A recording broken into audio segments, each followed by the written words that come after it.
This is Suzanne Wagner of the C.G. Jung Institute of Los Angeles. In the next hour, you will view a conversation I held with Dr. Marie-Louise von Franz in 1979 at her retreat in Bollingen, Switzerland. Dr. von Franz is a world-renowned Jungian analyst. She was born in 1915 to Austrian parents who moved the family to Switzerland when she was 3 years old. She grew up in Switzerland and it has become her home country. She earned a PhD in classical languages from the University of Zurich. In 1933, as a young student of 18, she first met Jung. This was a fateful meeting. Within a year, she began analysis with Jung and became his major research assistant in his extensive studies of alchemical texts. She contributed a great deal to two of Jung's major works, Ion and Mysterium Conjunctionis. Her own first book, Aurora Consurgens, was published in the Bollingen series and is a companion volume to Mysterium Conjunctionis. Through the years since Jung's death in 1961, von Franz has published a large body of work and has lectured widely all over the world. Her biography of Jung, C.G. Jung, His Myth in Our Time, is a profound and brilliant illumination of the way his work emerged from his own individuation. During our visits with von Franz, she told me that Jung had encouraged her, even insisted that she build this retreat for herself away from her busy life in Zurich. To design the tower, she enlisted the services of Jung's son, Franz Jung, who is an architect. For many years, she shared this retreat with her close friend and colleague, Barbara Hanna.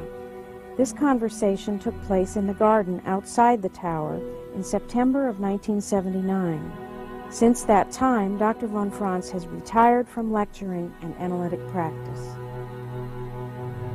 Dr. von Franz, I'd like to ask you some questions about your experiences with Jung over the many years that you worked with him. In terms of his own typology, he was, didn't he feel that he himself was a thinking intuitive? Yes, he felt he was a thinking intuitive type. So it would have been, the inferior function would have been somewhere in the feeling sensation realm. Yes. And that would have been where all the imps and the devils played, I suppose. Well, you out see, of the unconscious. for me that would be difficult to judge because I'm a thinking intuitive too yourself. So I have also inferior feeling. So if there was a clash, you never knew quite whose inferior feeling. But I would say in 85% of the cases I had to see that it was mine. I see. So between the two of you, that would be a kind of dark area. In that type, it's difficult because in one way you get marvelously on as long as you keep to thinking and intuition. You get on completely. And then on the feeling area, you have trouble. Well, I wondered if you have any anecdotes or stories about how you bumped into his shadow side, or how it ever upset you, or you felt disappointed, or... I only once really bumped into his anima, and I came into the hour, and admittedly was a bit in the animus, but not much. And he just started at once, you are in the animus and one cannot talk to you today, wow, and really shouted at me, and I started to cry, which he hated, and then I got angry and shouted back, and so we shouted at each other for quite a while, and then I went home and cried and was absolutely desperate. And the next morning the secretary rang up and said, Professor Jung wants to ask you if you had a minute time to come over at 11 o'clock, and I said naturally, and I came, and when I entered the house he was then about 68 or 70, and you know, a big man. He stood up heavily and bowed very politely and said, I'm sorry to ask you to come out, but I wanted to apologize. I was yesterday in the anima. I can't tell you, but something very disagreeable happened to me just before the hour, and I hadn't time to catch myself up, and so I can't tell you, unfortunately, what it is because it's private, but I want to apologize. So then I felt very humble and said, it's me who has to apologize too. Mm-hmm. And I must say, when I went home, I thought, now I have much more confidence in that man than before. Mm-hmm. Because I knew if there is a misunderstanding, and in a long relationship there is always once a misunderstanding or, a clash of the negative side, he would always come round, see it at once and come round. Mm-hmm. So it really helped the relationship in the end. I was glad it happened. Mm-hmm. Because then later when there was trouble, I always thought, either it's his fault and then he'll come round, or it's my fault and then I'll have to come round, and that's all there is to it. So it gave you a sense of freedom and trust. It gave me a sense of confidence. Mm-hmm.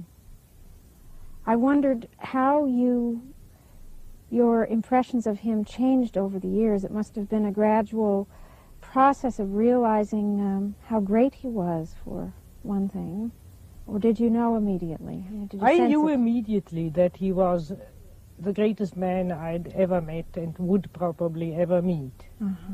And the process was rather the reverse. I was so awed by him when, being 18 and he 58 and a great man and so on, that for a long time I had difficulty to relate to him because I was too overawed. Mm-hmm. He made me speechless. I couldn't, in a way, relate to him. I felt like a frog looking up to an elephant. And didn't dare to talk even. I mean, I had great trouble to talk openly to him. Mm-hmm. He intimidated me terribly. And so I generally wrote him letters about what I thought. And when I saw him, I was just speechless. Mm-hmm. I just told him my dreams and walked off again shyly. Mm-hmm. And the development was that I slowly, through such incidents as I told you before, mm-hmm. It became more a human relationship, and a more equal relationship, and a possibility to talk openly or not to talk, or mm-hmm. not to be so overawed mm-hmm. as I was first. Did you know Emma Jung very well? Did you have much contact with her? No, I didn't know her very well. She was a great friend of Miss Hannah, and they got on very well together. Mm-hmm. We never had any difficulties, but I never came close to her, except in the last summer when she was ill and she knew she was going to die. She apparently talked to her husband, and they decided that I should finish her book. And one day when I went to the tower, he said to me, "Go over to speak to my wife." And I looked at him amazed, and he said, "Her attitude to you has changed." Mm. And then I had a very good talk with her. He had the wish that I should do it. And so that then suddenly, in this last moment before her death, made a very positive bridge. Mm-hmm. And I had an interesting dream. I was very uncertain. I naturally agreed to do it. I mean, who wouldn't in such a situation? But subjectively, I felt I can't do ordered creative work, it's not my work. How can I carry out a child which somebody else has conceived? Yes. That's a transplantation. How can I do it? Mm-hmm. And I was very doubtful about it. And then I dreamt in the night. Yes, I must first tell in reality, my dog, after she had been in heat, sometimes had imagined she was going to have puppies. And then she made holes in the ground and lay in them happily, with his mother feelings, hoping for puppies. And she did that once in Jung's tower under a bench and had made a hole there, and we laughed about it. And in the dream, Mrs. Jung had a big bowl of soup, and she said, "I'm going to put that into that," and she put it in that hole which my dog made. Ah. Now, you see, the soup bowl is one of the symbols of the Grail. That was the Grail. He is in one version, the Grail is a soup bowl. And so it means I hand now this soup bowl, my child, to your mother instinct. As an adopted child, to your dog, which is your mother instinct. That's beautiful. So that is an act of adoption on the feminine side. You see, I've adopted her child, so to speak, or she has entrusted me with her child. And when I woke up after the dream, I thought, now, I'll probably be able to do it. Yes. My unconscious has accepted the task. How did you feel about Jung's relationship with Toni Wolff? How did you know of it? First of all, it was just there, I guess. I knew it by gossip, I don't know. I mean, he made no secret of it, so everybody knew it, and very soon, I couldn't remember the exact date, but very soon I got into the Jungian pupil patient circle, I heard about it. And I actually guessed it the first time I met him, because he was with Toni Wolff in the tower. And I thought, oh, that's his woman friend. How do you understand that, his need for that kind of relationship with her? Did it have to do with the development of his work, do you think? Or his own relationship to the deeper unconscious? You see, a man of his stature, one woman couldn't fill out all his needs for relationship. And Mrs. Jung was, he loved her very, very much, but in certain areas of his work she didn't follow him. She didn't come along. And so when he met Toni, he was in the midst of this big crisis where he went down in the unconscious, which he tells about in his memories. And she went along there in that experiment with him. And he always said, I'll always be grateful to her that she has come along with me there. That was the real reason. And the other reason is that if a man's anima needs are not fulfilled by one woman, then if he doesn't live it, his unlived eros goes on to the daughters, and they develop a father complex. I've just seen that the other day with a case where a man the daughter dreamt every night that he was breaking into her bedroom and raping her, which he didn't in reality, but you see, there was a kind of unfulfilled life in him which was subterraneously, and he had experiences where he realized that. He suddenly saw that his daughters began to flirt with him, and that terrified him. And so he said he had only the choice of being either the perfect gentleman according to bourgeois standards and have neurotic children, and everybody would just be sorry for him that he has neurotic children, or to be the man at whom everybody can throw stones, but help his children not to become sick. Not to be burdened with his own. Not with burdens with his life. And so he decided to choose the latter. And he had many more dreams, which I don't want to tell, but dreams which very clearly told him that that was fate and he had to accept it. Even, you see, at the time he lived, that was still, nowadays it's practically fashion. But in these days it was a terrible thing, and there were a lot of people who wouldn't talk to him after that anymore. They were very shocked.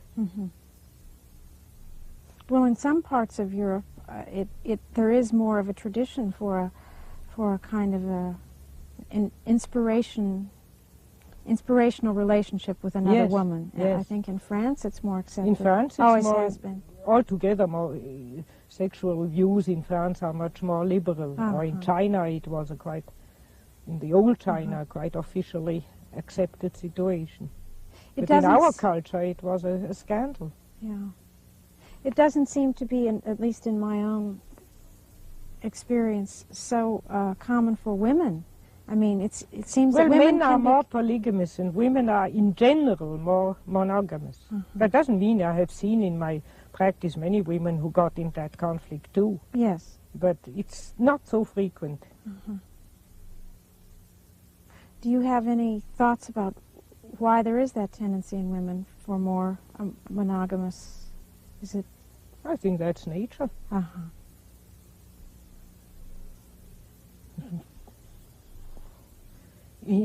On the chimpanzee gorilla level, on which we have lived ones too. There's always the big, strong male with a lot of females. It's a biological. On that level, it's a biological law. In all the years of Jung's work as it was developing, he did have a circle of people around him who were quite closely related. Yes. And did he appreciate that? That he had loyal friends, and did he find that a comfort? Because so much of what he did was groundbreaking. Oh yes, he even writes in one of his letters, I have found among my patients pupils, and with some a friendship for life has developed. And they carry on my work. I mean, he was very appreciative, was very glad not to be quite alone, you know. Such a pioneering work, one is very isolated. So if somebody was able to follow him, to come along, he was always very happy. He seems to have found not as many men who could join him, or is that your impression? I don't know. Oh, there were some men who followed, with whom he had very good contact, but naturally there was also a lot of trouble, because you see men, especially men he got better on with men in another field, poets, writers, artists, and so on, because they don't compare themselves with him. They had the feeling, I am a good painter, or I am a good writer, and this is a good psychologist.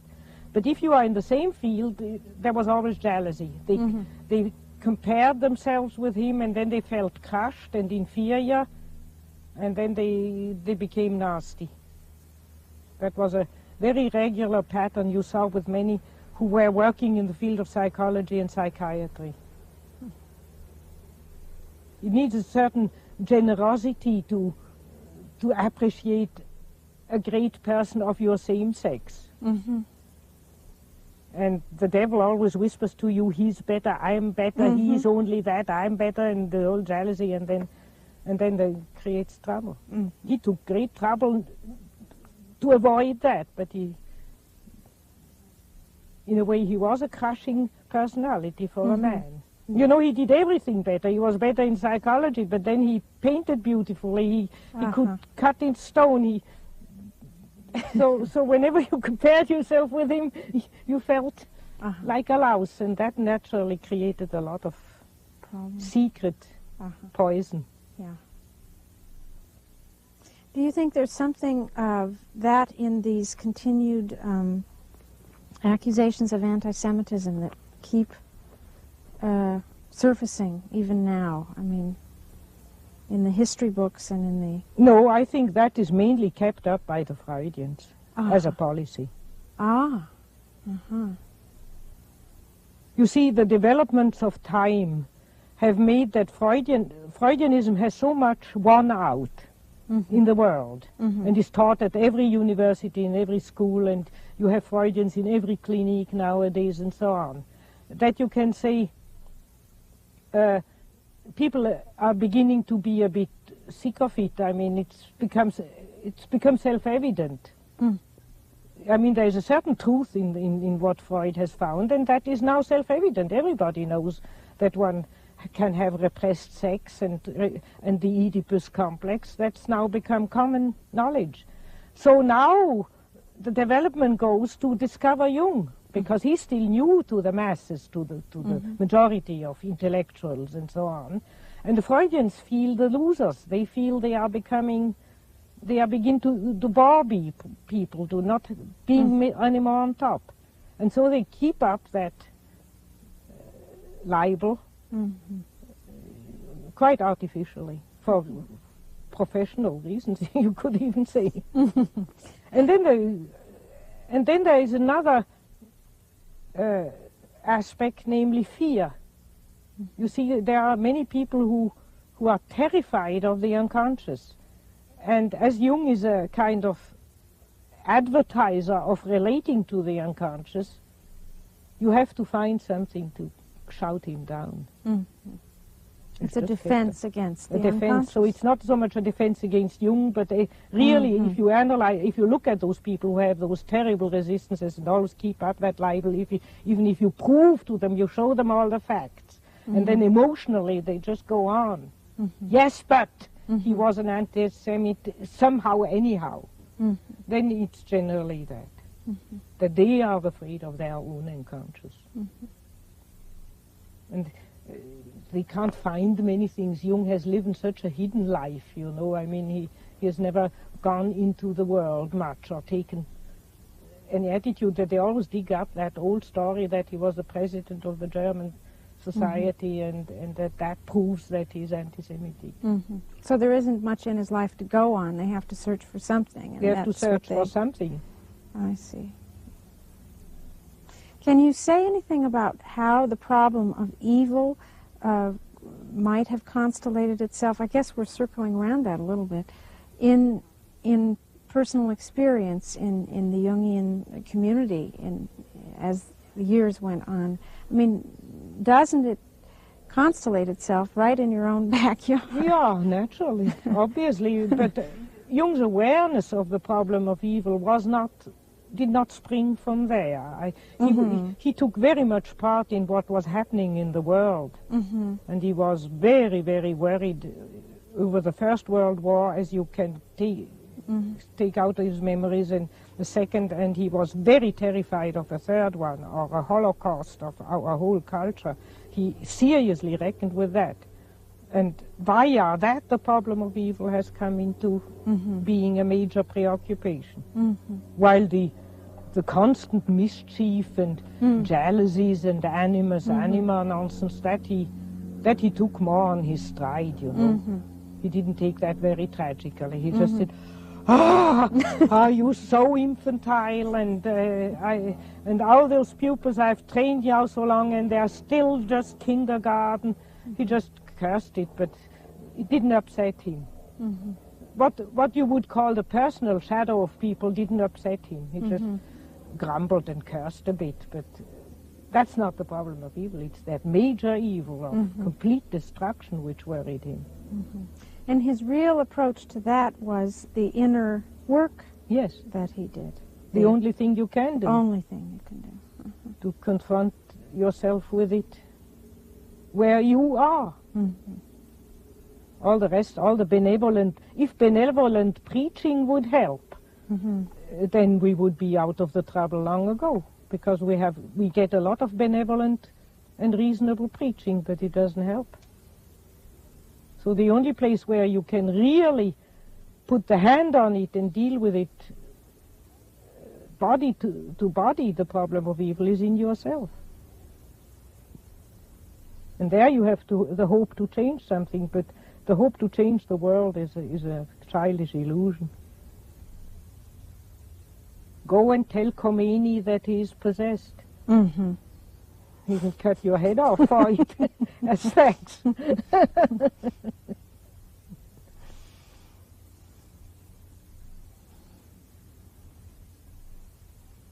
Seems almost impossible that enough people in our time would be wise enough or courageous enough to choose the inner way with the problem of evil. It's so tempting to try to be heroic and act outwardly. Yes. For example, all over the world, the nuclear weapons and the nuclear power that's developing. It makes me want to jump up and run out and spend all my time and money to try to stop that.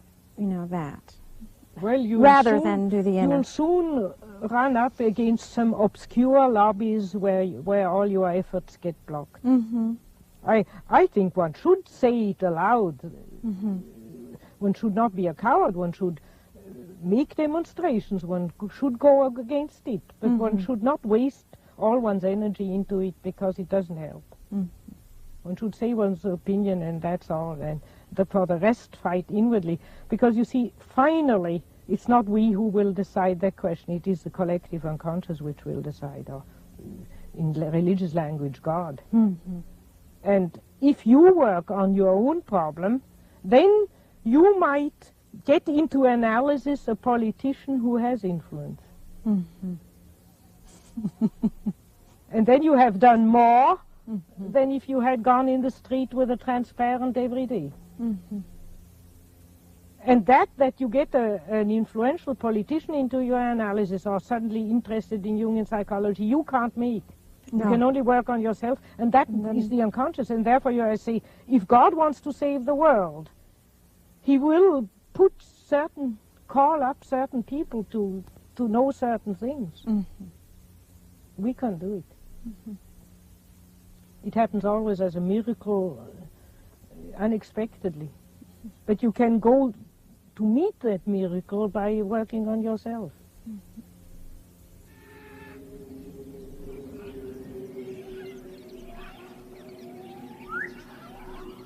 I left it as natural as I can.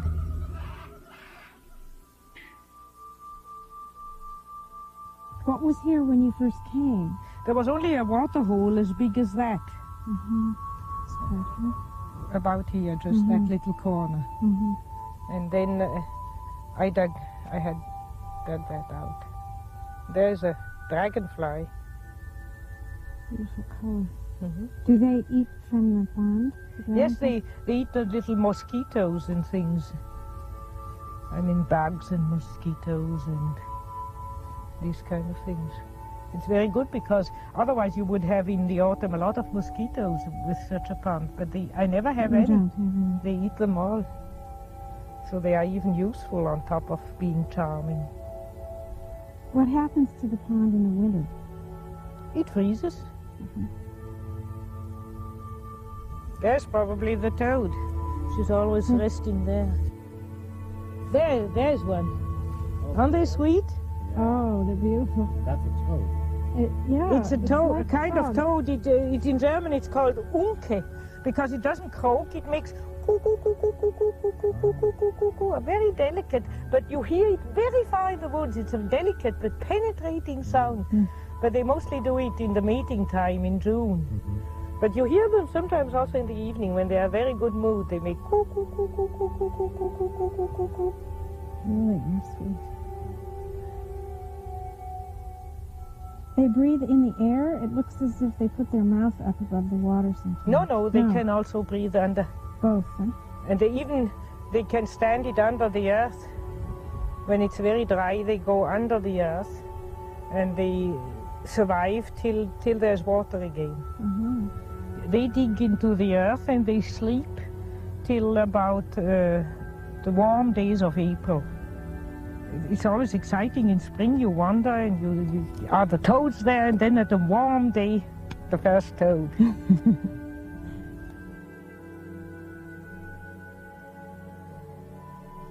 Every time I see one, I want to laugh. They look like little men. And there's a little one.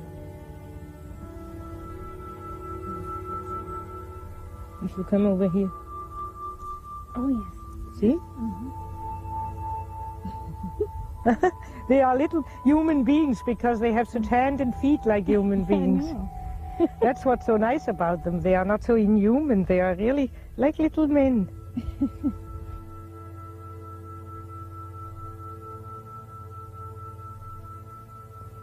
Dr. von Franz, can you explain the concept of the personal shadow and the collective shadow? Well, in practical life they merge, but the personal shadow is the personal shortcomings of things which every human being could be conscious of, which is not archetypal and therefore not a mystery. For instance, such things as greed for money or jealousy.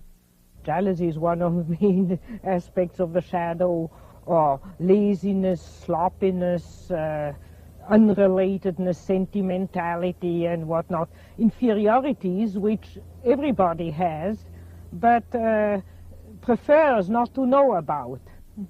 And because we generally strive through education and through environmental pressure to be a bit better than we actually are.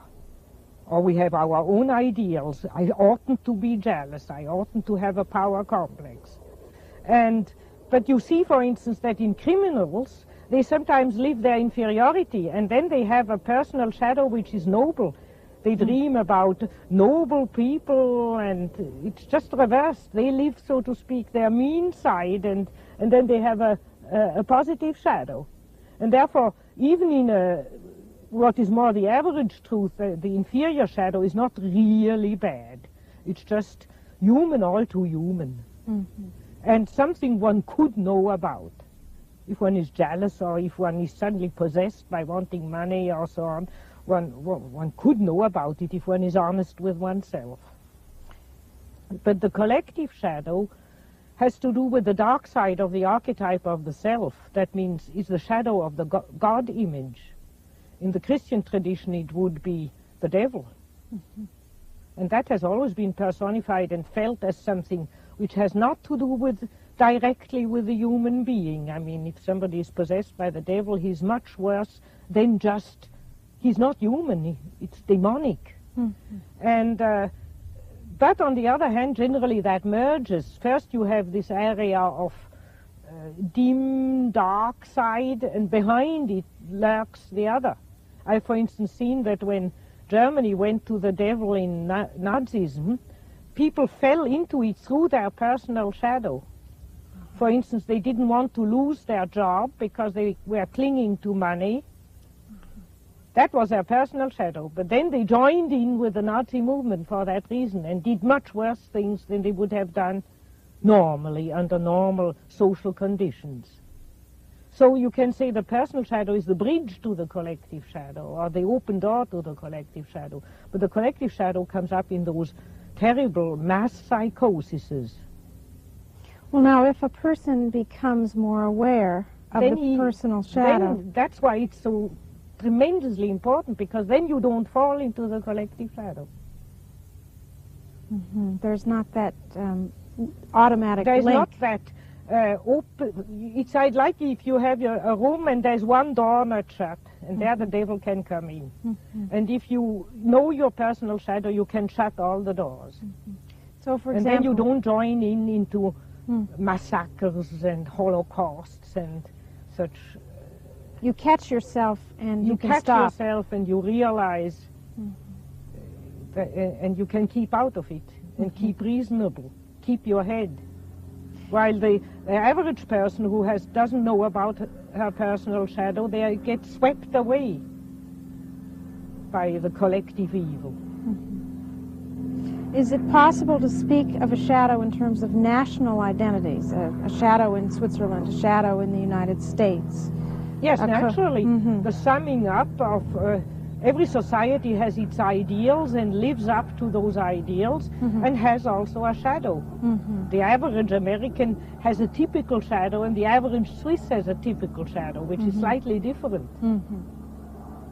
But there again, you can say the more individuals in a nation know about their shadow, the better that nation is off, or less likely to fall into a mass psychotic, destructive, sweeping away movement where people lose every measure, you know, I mean, just kill their relatives, kill thousands of people without even having a bad conscience about it. It's real, just madness.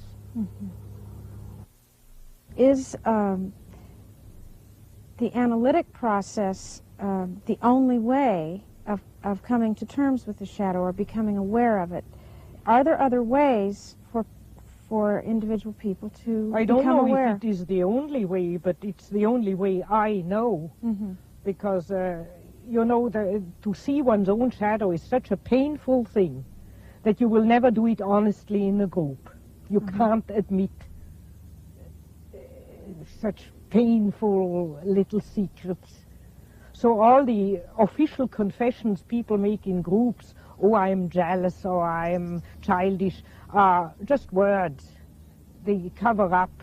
When it comes to the really painful spots, even the analyst has to be very tactful and very treading on dangerous ground and looking out of the window, and, you know, because the other is wincing under his realization of his inferiority. Mm-hmm. And so he needs a human being situation to help the other to become aware of his shadow. Mm-hmm. And you can't do it in a big sweep. It's the individual connection, though, that is so important. It's the individual connection which is decisive. Because you can't stand your shadow when you are alone. You just collapse. You need a human being to hold your hand when you go into that dangerous area. And if there's a group, you slide out, kind of. You slide out or you make general. You know, like in the Oxford groups, everybody said, I'm greedy of money, I drink too much. And they didn't mean it. It's in the personal relationship that it becomes so awkward. And then you are pinpointed, and then it becomes an indelible shock to see your own shadow. And then you have it, then you really know it. You can't forget it again the next morning. Well, doesn't that also happen in long-term friendships or marriages, that you're kind of up against the wall, faced with it? All close relationships are, in a way, analytical relationships. It is because it simply means a relationship in which both partners try to become conscious by exchanging with each other, sharing each other's fate. There seems to be around marriage a kind of avoidance and aversion now. So divorce is so easy, and it's happening, at least in the States, that people don't stay married very long. So they in a way, are they running from the shadow, do you think? They are running either from the shadow or very often from animus and anima. That's the big complication between the sexes. If you live with somebody of the same sex, it's the shadow gets constellated. If you live with somebody of the other sex, then the bigger task comes. That's why it's the more valuable relationship, because it's also the bigger task. Because that constellates anima and animus. And as the average American nowadays doesn't know yet what that is. Whenever animus and anima clash, they run apart. It's finished. They throw it over. If they stuck it out, they would learn a lot about themselves. That doesn't mean that we are not sometimes for divorce. There are situations you better think of a divorce. There are relationships where both partners become destructive to each other, plainly destructive. And then it is better to make a final decision. But there are others where it's just a clash of animus and anima, and if they could become conscious, they could get on again.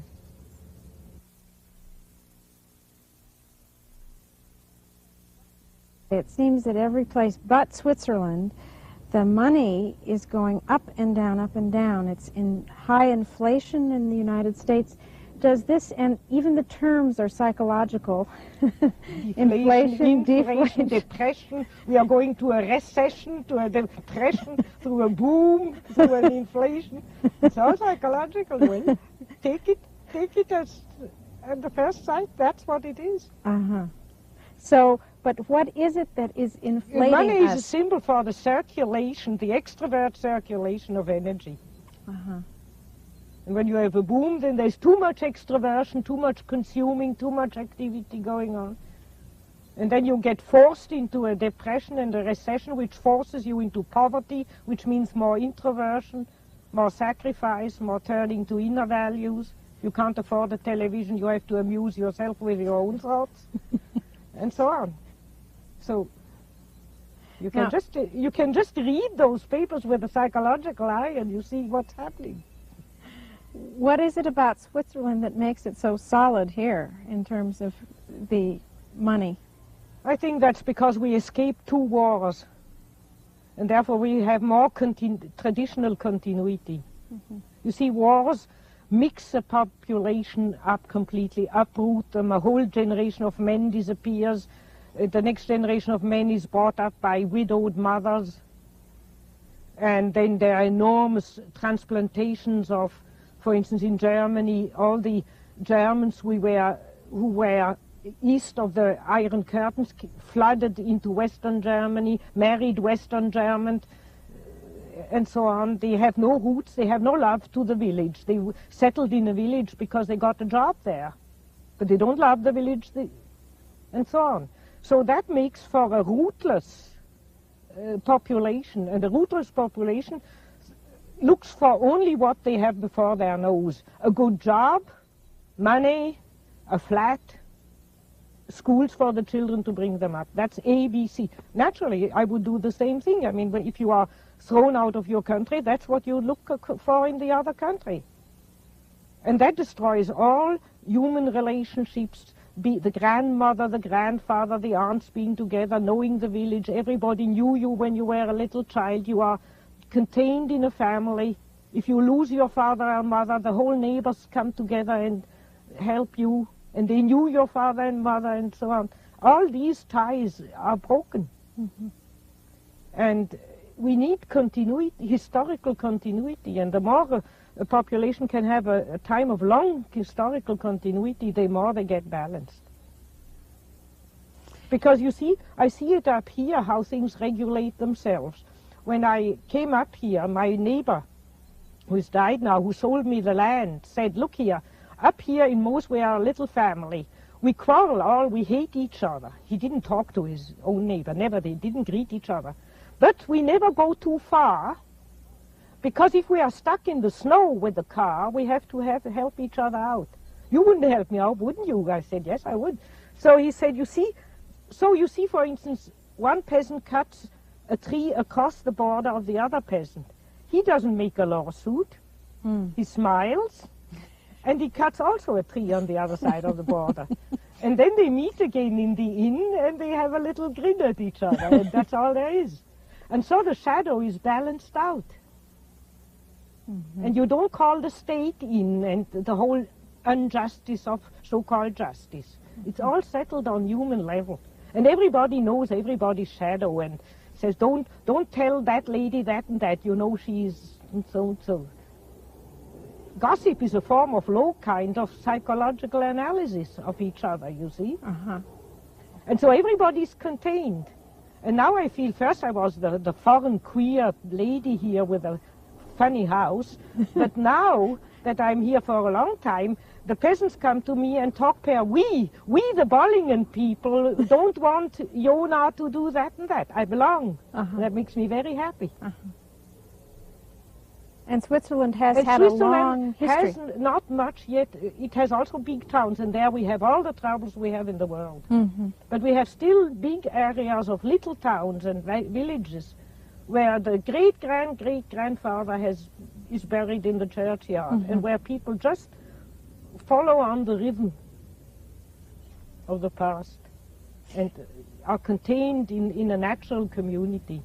There must be something, though, in the psychology of the Swiss, not just the geography, that has allowed this introversion of war, as Miss Hannah once put it, so that war isn't acted out. Well, I don't think we are better.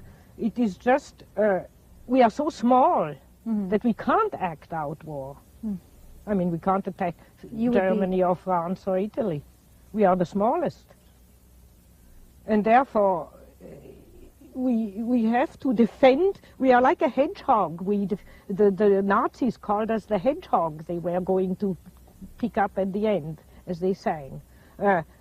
We just try to defend our little country, and we can't afford exploding with our shadow against the others. We would nicely get it if we did. So we have a shadow, we can't explode outside, so that has finally made us reasonable to look at our own shadow. It's the same as a neurotic patient. Generally, he only comes in analysis to look at his shadow when he has quarreled with his whole surrounding so badly that he has to. Then he says, my God, perhaps it's me, let's look at it. And that's how it's gone with us. And then slowly the Swiss got reasonable and realized the advantage of it and made it an institution. Our democracy is an institution of quarreling with each other on the basis of certain legal limitations. We have a constant hot, not cold, but hot war among each other. But we are respecting certain fair play rules where it could get too bad. Well, do you think that the big powers in the world, like the United States and Russia, are learning their limitations now at all? I think that is my hope. that they get into the same situation that they can't afford a war anymore, and therefore get confined to their own borders. And if they are confined to their own borders, then they will have to confront themselves with their inner difficulties, and what's wrong in their own country. So the Russians will have to look at their dissidents and take them a bit more seriously, and America will have to look at their commercial dealings, which are a bit too rough, and look at the shadow there. In that case, a depression might be the beginning of a healing process. Yes, certainly. It's a great advantage. A depression is a blessing of God. I mean, in the individual, it's the greatest blessing somebody can have. Not used to looking at it that way.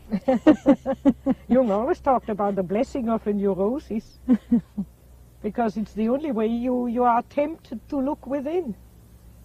As long as things go out well, you run away from yourself.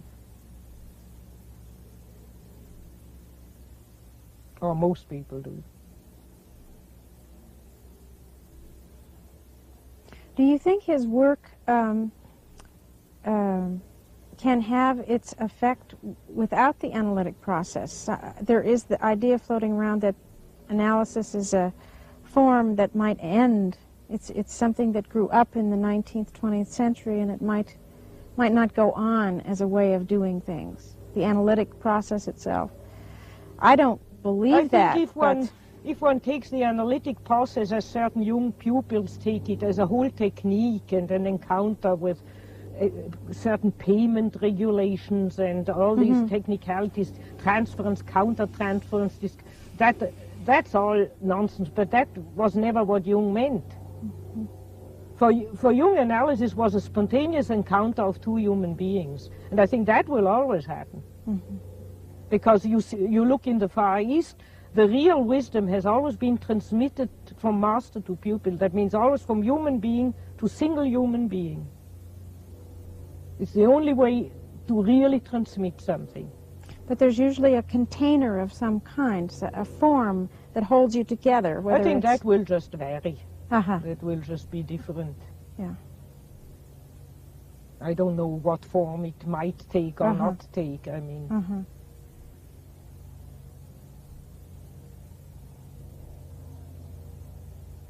And then certainly many of the ideas Jung expressed are what one would call in the air, and people find them independently of, without knowing Jung or reading Jung. They, by looking into themselves, come to the same conclusions.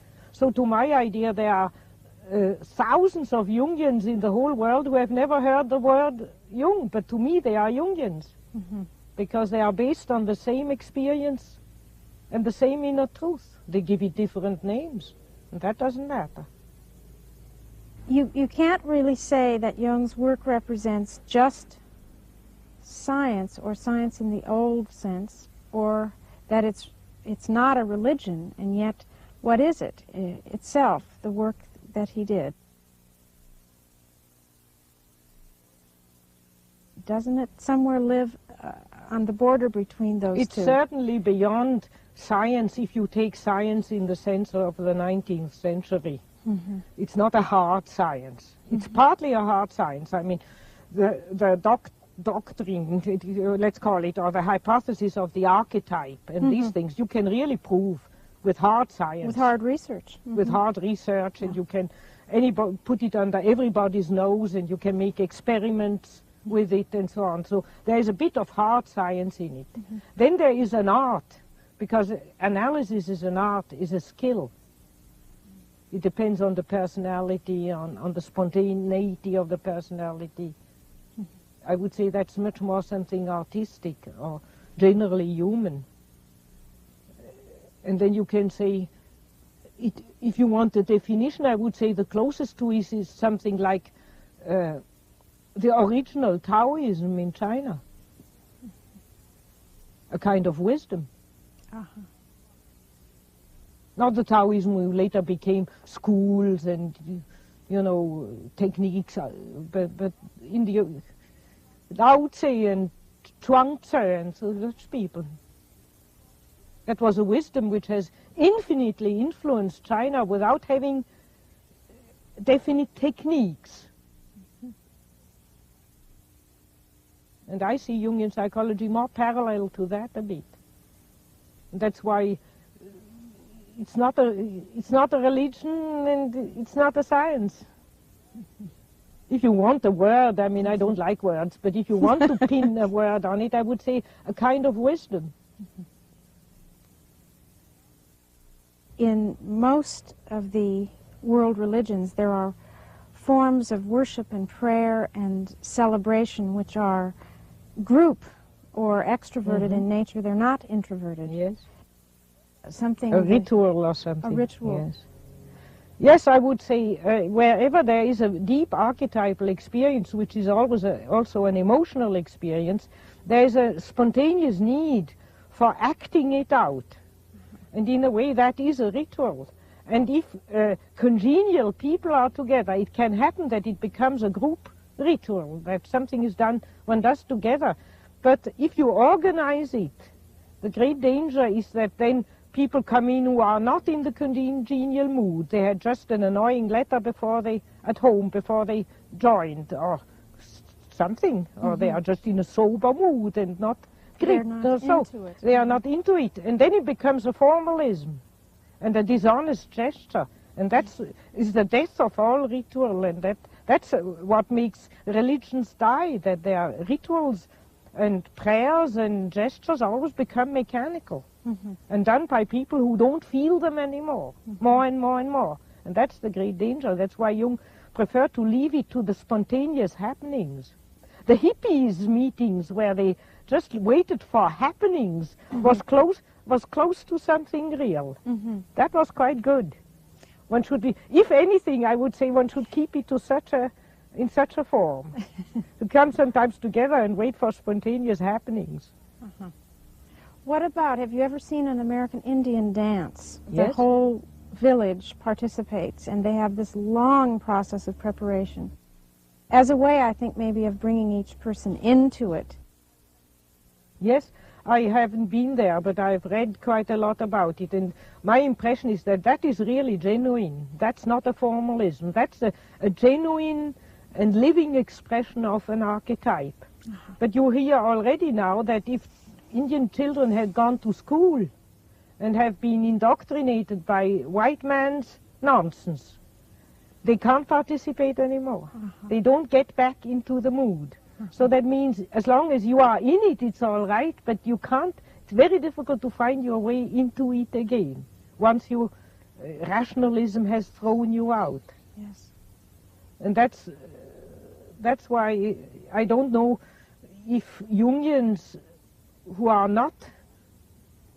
come generally from having had a neurosis and having been indoctrinated by rational school education, if they can do it genuinely.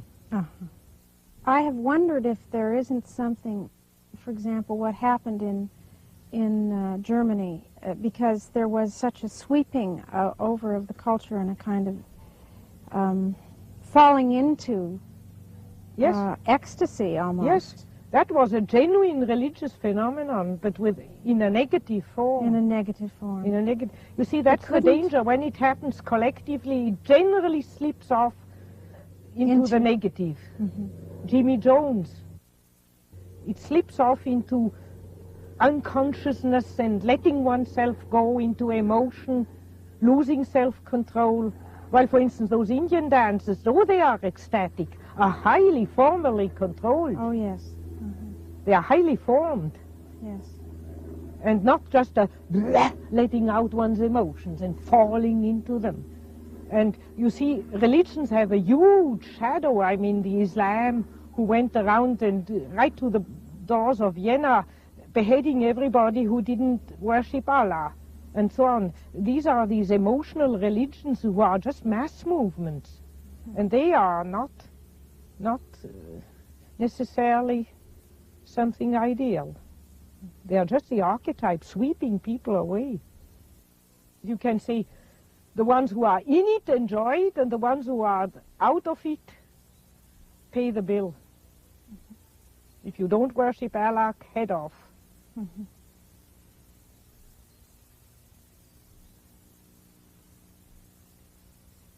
I remember reading about Max Zeller's dream that he was, in working with the inner life, he was building on a temple that would take hundreds of years to be built, and Jung called him back after an hour to speak about this dream.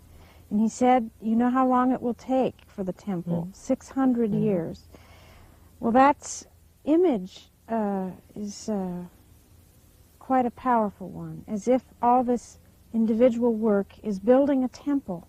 Yes, I think that's what I meant when I said before there are thousands of Jungians who have never heard the name Jung.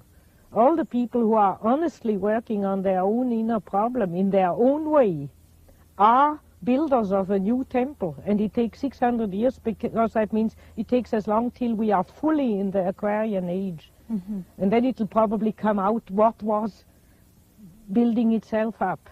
But one must not want it with one's mind or head, or want to organize it. One must let that happen. That's a dream which would compensate feeling a bit lonely, feeling a bit an outsider. And the unconscious says to him, no, no, do your own job and you are one of the builders. Hermes Trismegistus said in one active imagination to an alchemist, I am the friend of whoever is lonely.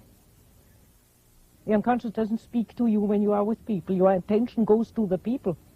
Well, when you are lonely, I've lived in this tower sometimes 3 weeks alone without speaking to one word to anybody. And I sometimes thought I was going off my head. But the unconscious became alive. It was my partner. And that's why you have to be lonely, so that the unconscious becomes stronger. It's like loading up the unconscious, and then it manifests. And then you are not lonely anymore. So we have to support the unconscious. It's not enough to just have it. We have to actively turn towards it and support it so that it then helps us.